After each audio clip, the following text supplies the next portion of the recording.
faster in some places than others, more obviously in some places than others, but at the same time, more is being asked of churches, and their profile in public discussion is growing.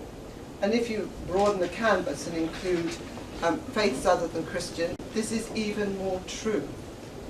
And so you find a distinctive, repeating, and possibly unsustainable pattern is emerging. I'm going to, as it were, pull some much more general conclusions out in a minute, but let's just get this map in place. Rather flushed with success with REP and getting a lot of money to do it, we make another application.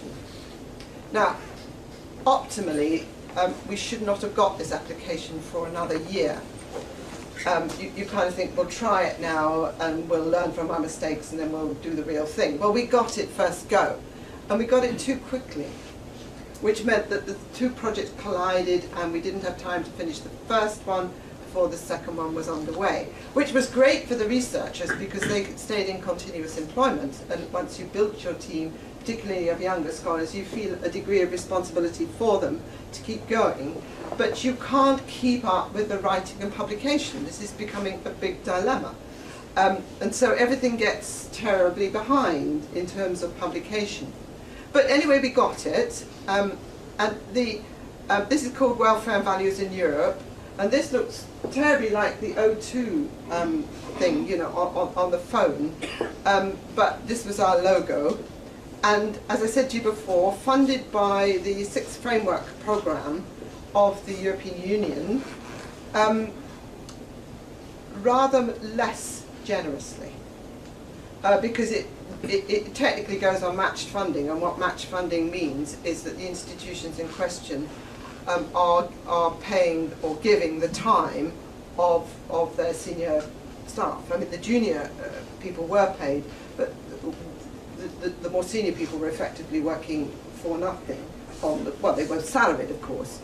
Except, of course, the Greeks, who are terribly clever, because they seem to be able to, they freelance much more, and they're very, very good at getting the money out of the European Commission.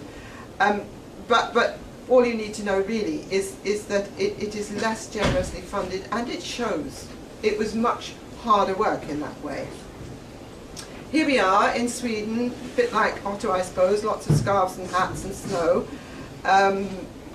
It felt pretty chilly for Europeans. Bigger team, because what we did in this, we extended into the former communist parts of Europe. So we included Latvia Lutheran, Poland Catholic, Croatia Catholic, and Romania Orthodox. And here the politics become important. A lot of pressure to keep in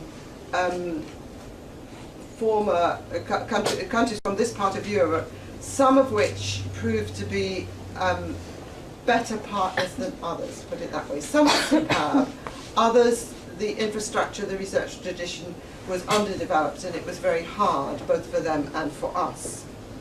But we also, at the same time, stepped out to include minority groups. Now, I think if I'm honest with you, we tried to do too much at once. We should have done either the step into post-communist Europe or the step into minorities.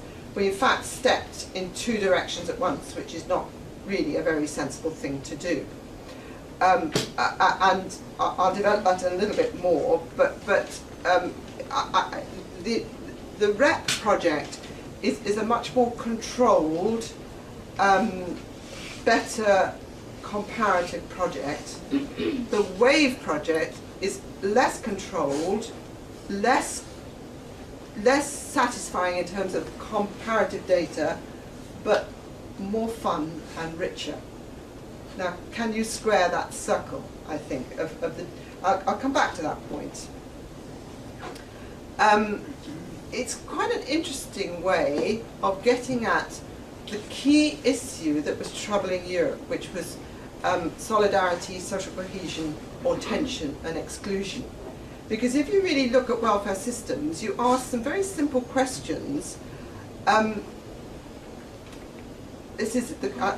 Sorry, I'm going ahead of myself. Who does what? Who pays? Who's included? Who's excluded? On what grounds? By looking in detail at a city, who does what about welfare? Who pays for it? Who's in the club? Who's out? Who qualifies? Who's not qualified? You get very quickly to the heart of the matter as who is a European. Just before I develop that, I want to just stress the gender issue. Gender is pervasive in the whole discourse of religion and welfare. You'll see that in a moment. They're uncannily similar, and yet nobody seems to have noticed how parallel the two, as it were, two institutions are. And that was built in right from the beginning, and you'll see in when I get to the second half how important it was. Clearly we built onto REP. We did this in mapping of majorities and minorities and what was going on in each of these localities, and that in fact proved to be just very interesting on its own. But then we encouraged our researchers to select 2 welfare arenas in their particular locality and to look in depth. And this was the heart of the matter, was how much autonomy we gave to those young researchers. Because they did discover wonderfully interesting things, but they didn't have, the data that they discovered was not always comparable with what people were doing elsewhere. And I have a particular colleague who we don't exactly argue about it, but every time I meet him, he reminds me of this problem. It's a dilemma. Richness versus comparability. I do think the importance of local versus national is turned out to be very interesting. Obviously you take notice of the national discourse and national developments, but you do find that localities have, as it were, lives of their own. And it was very interesting to see how similar some of those issues were from the top to the bottom of Europe. Now that was a pretty successful project. I suppose one more thing I should tell you is that at the time that WAVE was funded, in the Framework 6 and Framework 7 programs of the European Commission, over 20 projects on religion were funded at the same time. Now this is unprecedented. They're not all about welfare, the one other was. They are about education, they are about immigration, so one was on veiling, a huge range of issues, but you can see quite clearly the anxiety of the European Union regarding religion. I'll say a little bit more about that in a moment. But what this gave us confidence to do, or my Swedish colleagues, was to answer a call given by the Swedish Research Council for a Linnaeus grant. Now, Gustav Linnaeus is one of Uppsala's most famous sons. He's the guy who did the classification system in botany. I mean, the name is simply a big research name. It's got nothing to do with what we did. And they were offering money to support strong research environments and giving 10 years of finance. It seemed a lot at the time, but in fact, over 10 years, it's not so much. And the university has to give matched funding. And this program is called The Impact of Religion. And again, what is so interesting when I look at this is that this is happening all over the West, all over Europe. And just to give you 2 examples, that's the Swedish one. This is the British one. I'm British, so let's start with that. You can go to this. This is just coming to a close. It's been a remarkable success. headed up by Linda Woodhead, who has been here in Ottawa. And one of the most innovative aspects has been the public debates that have followed from it, which have been a huge success and have really, as it were, brought the insights of the programme into the public domain. There's a particular story there.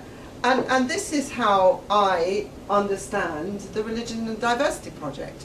It is one of several. And you know all about this, so I don't really have to tell you about it. But I think it's worth grasping that these are not isolated initiatives. And there is another paper which I could give, which I'm not going to do today, on why this has happened. It's happened in Sweden, it's happened in Denmark, it's happened in Britain, it's happened in the Netherlands, it's happened in Switzerland, it's happened in every German university you can think of, which is quite a lot. I don't think it's happened in France. I may be wrong, but I don't think so. It's happened in Canada.